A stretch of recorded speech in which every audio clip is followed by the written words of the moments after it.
ตอนนี้ออกไปก็เลยมันหายFC เพิ่นมาซื้อมอเตอร์ไซค์ให้น้องอนงแล้วนี่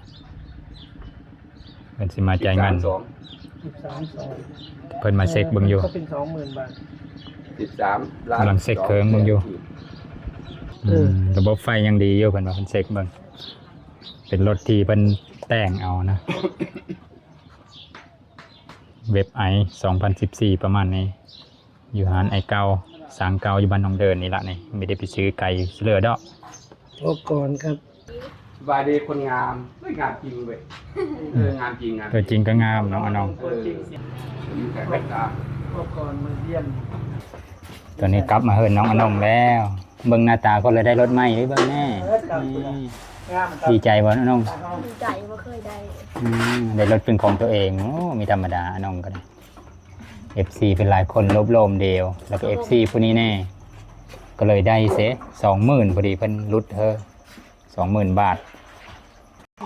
อ้าวมีแมงขนุนอีกบ่นะอ๋อมีแนวกินลายอันนี้มาเฮิร์นน้องอนงมานี่ก็ได้เมื่อพิเศษดีเพิ่นดีเจอได้รู้เพิ่น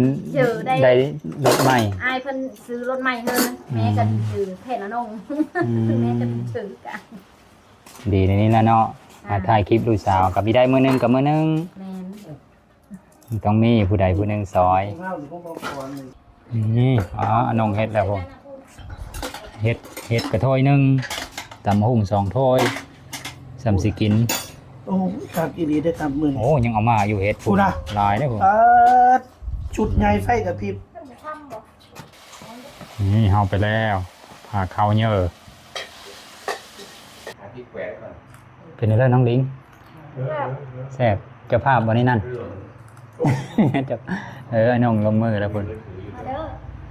กินข้าวน้ำน้องอนงเด้อพี่น้องนี่เสาคำแน่คำซิมหรือบ่คำแกงเห็ดตาบมื้ออื่นไปหาเห็ดตาบนะเฮาค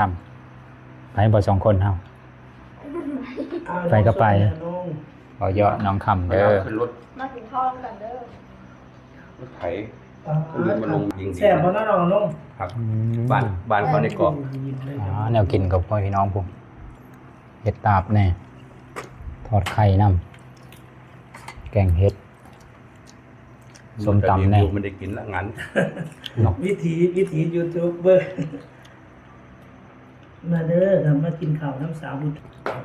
นี่พอก่อนเพิ่นก็มาแต่โคราชนี่เพิ่นก็ได้เดี๋ยวนี้ถ้าเป็นฝั่งไทยนะขายกิโลเพิ่นมาแต่บ้านเวียงไส้บ่ได้400แล้วครับตอนนี้เพิ่นมีโลหักอยู่บ้านเวียงไส้แน่700เลยแล้วก็อยู่บ้านนาแพกแน่เพิ่นไปสร้างเฮือนให้เขาวันนี้เพิ่นก็แวะมาเพิ่นน้องอนงซอยซื้อมอเตอร์ไซค์ให้น้องอนงนำกินแกงให้ตาบน้ำเดียวเพิ่นมาจากโคราชพวกนี้ก็ได้แล้วก็สารที่แรกจะมาวันที่1น้องอนงขวดเดียวกินเป็นน้ำยิ้มเป็นน้ำน้องอนงกันดีใจมันได้คนกินข้าวน้ำมันได้มื้อนึงนี่แห้งคักแน่นอนข้าวแซ่บมากินข้าวแล้วนี่ซุมเฮาสิไปเอารถไปเบิ่งน้ำเดียวเด้อพี่น้องเด้อให้น้องอนงเอารถสิดีเจอจำเลยสิขึ้นยอกปึ้นๆบ่ได้แนวเด้อ